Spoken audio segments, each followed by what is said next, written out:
I'm Thomas Mann, a senior fellow at the Brookings Institution.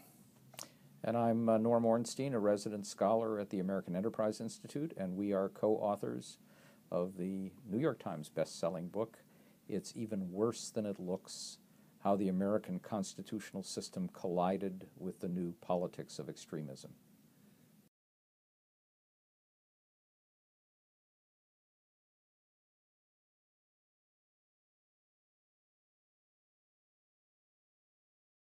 I think there's something to that.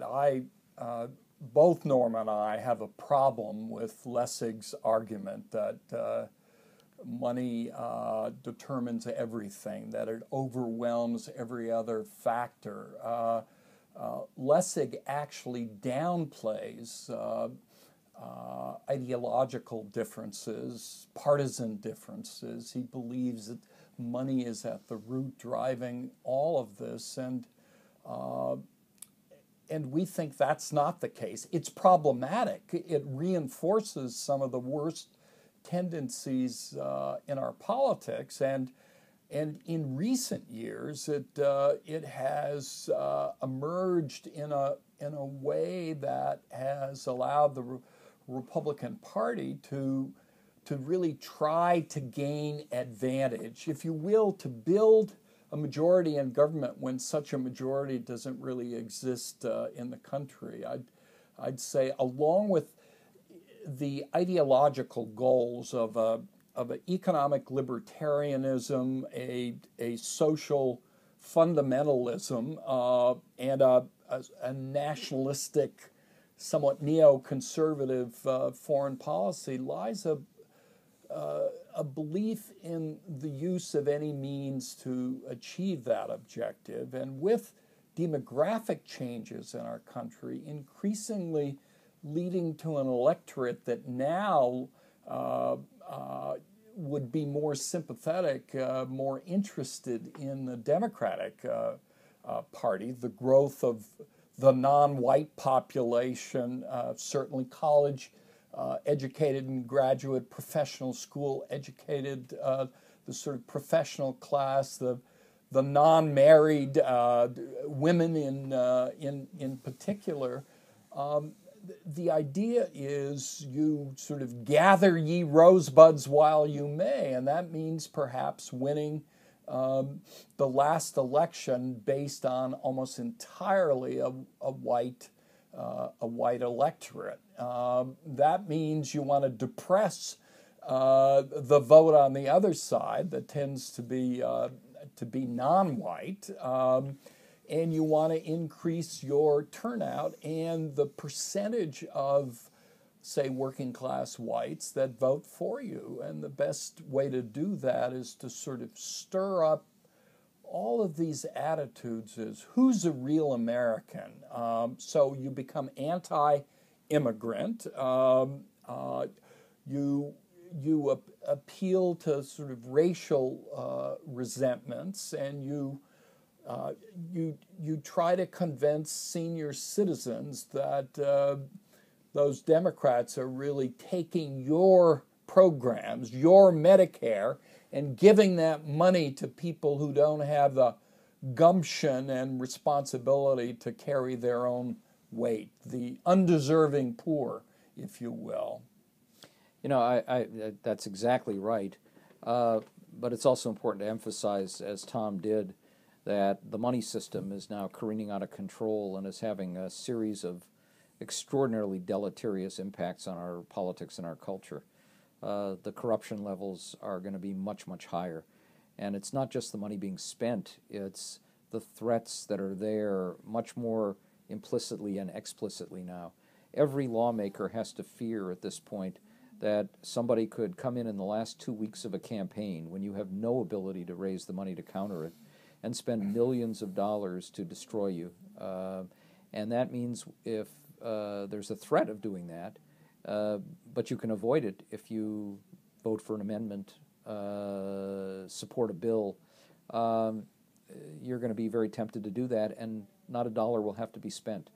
That's a big problem. The pressure on the lawmakers to raise money, not just for themselves and their own campaign against a candidate, for their team, because now it's pay to play. If you want to be a committee chair, you better raise money for your team.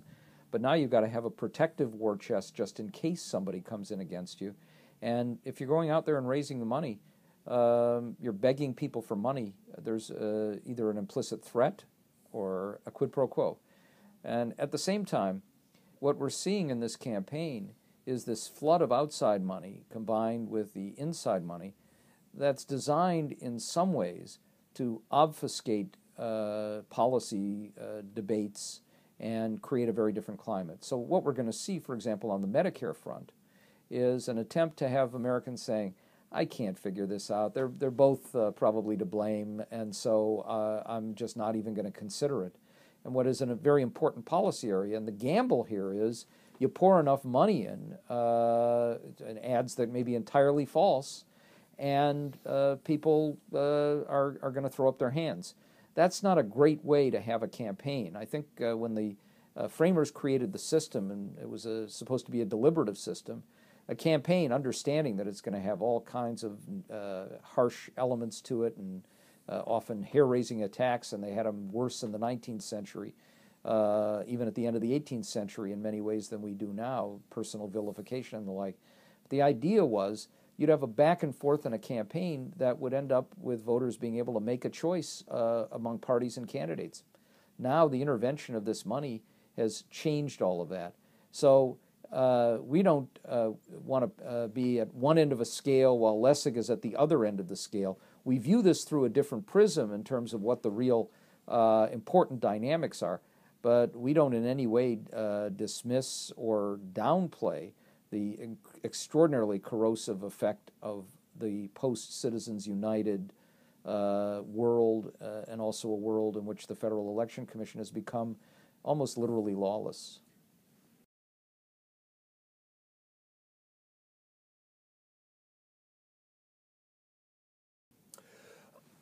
Well, the filibuster is a good example of that. Nowhere does our Constitution provide for general supermajority vote requirements in the Senate. The framers anticipated the routine use of majority votes and specified the cases where, like impeaching a president, a supermajority would be required. But accident of history, leaving out the motion to proceed in the Senate's rules to clean them up, created an opportunity for individual senators to speak at length, to not relinquish the floor, even though a majority of senators were ready to act. That was used occasionally in the 19th century, but picked up on some very important matters,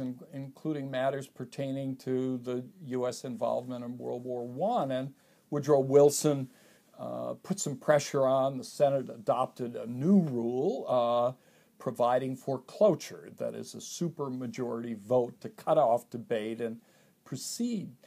Well, the Senate operated under that system, and filibusters occurred, but very occasionally. A couple a year would be significant, but that really began to change.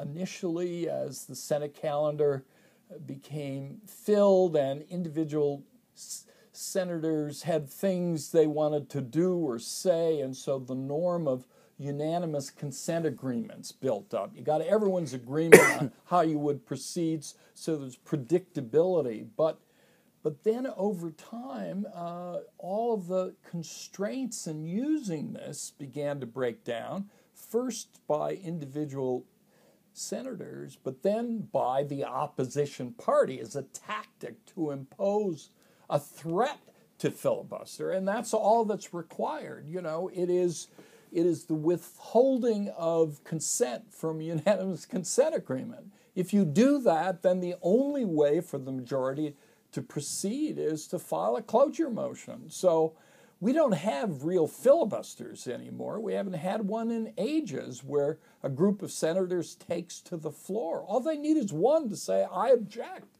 And this burdensome process of garnering 60 votes, which is hard to do when the parties are deeply polarized and the majority doesn't have 60 dependable votes.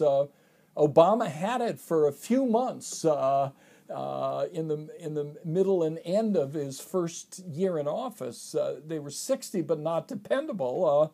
It made health reform possible, but it complicates the task of governing. So you don't have to go through that process. It's such a potent weapon that all you have to do is threaten it to have it be effective.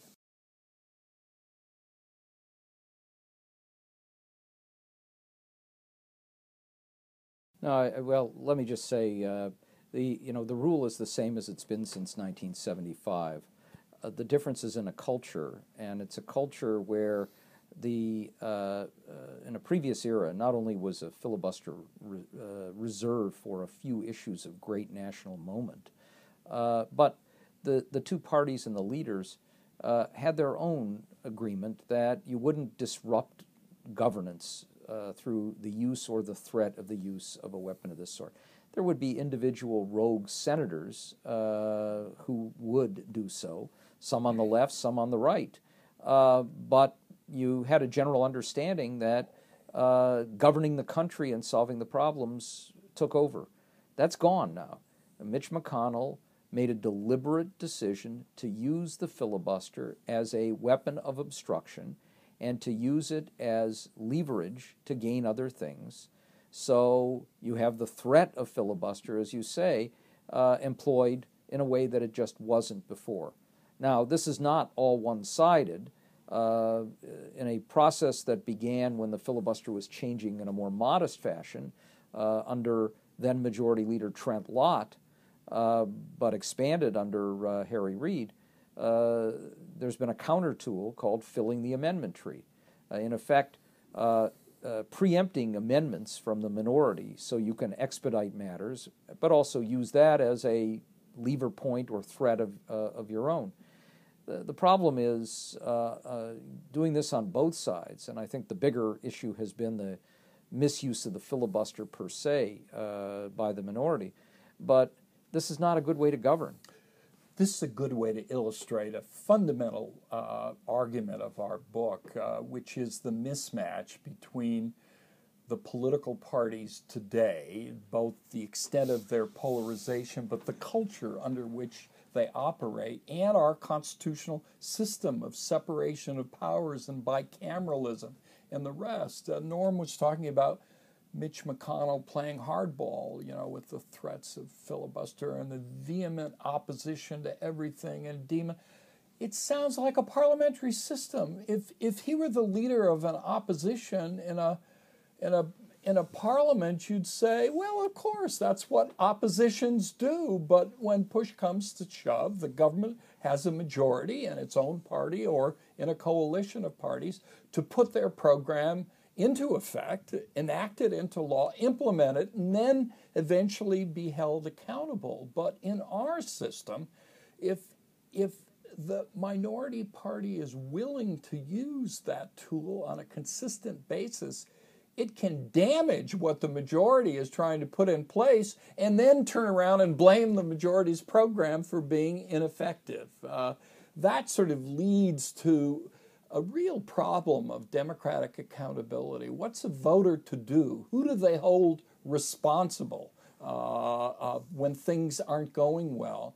In some respects now, they've come to say a pox on both your houses. Both parties are rated very low by the electorate. Republicans lower even than Democrats, but the president is the most visible figure and symbol of leadership in the public. So it's him and his party that tend to suffer the most, even if they haven't had a clean shot at putting their program into effect.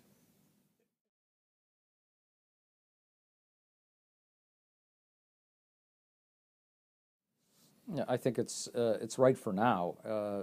That doesn't mean it has to always be that way. And it's not just a switch that got turned on in 2009. As we point out, some of the roots of this go back to Newt Gingrich and his crusade for 16 years to break the Democratic Party's stranglehold on power in the House, which ended up lasting for 40 years, but also a tactic that he employed when Bill Clinton became president, which was to get his party united as a parliamentary minority, voting against everything and discredit and delegitimize the Clinton presidency. And it worked like a charm in 1994 in the midterm elections. And now it was used again with the new tools of communication and social networks, and a much greater determination to delegitimize in 2009 and 2010 and into 2011. And if you combine that with a growing ideological extremism in Republican ranks, it's a very different party, and we offer a lot of data to suggest this isn't just impressionistic. Those things have changed, and they've degraded the whole idea of problem solving for the greater good. It's the next election, and it's putting party ahead of country. And that's different than what we have seen in most of our lifetimes. But I think it's important to say, I agree with what Norm said, but we have gone through periods in our history that were not entirely dissimilar. Some of the newer historiography on the period around the War of 1812 suggests deep partisan divisions. Of course, the lead up to the Civil War was a period of extraordinary polarization over the issue of slavery. And the post-Reconstruction period, late 19th, early 20th century, saw another set of issues divide the parties, produce deep differences, and some real problematics in governing. The problem is when we use the pre-Civil War example, people say, yeah, but look how that was resolved. It was a bloody resolution. And at times, you know, the sort of the ugliness, not just incivility, but the seemingly sort of genuine feelings of you're not a real American, a sort of anger that this is socialism, this is someone else, worries one, that we're not doing what the framers had in mind, which was to peacefully resolve our differences in a set of deliberations involving people representing different interests and having a different set of values. We've encountered it before. It's back severely, and in many respects, it's being justified as the new norm, and I don't mean Ornstein. Yeah.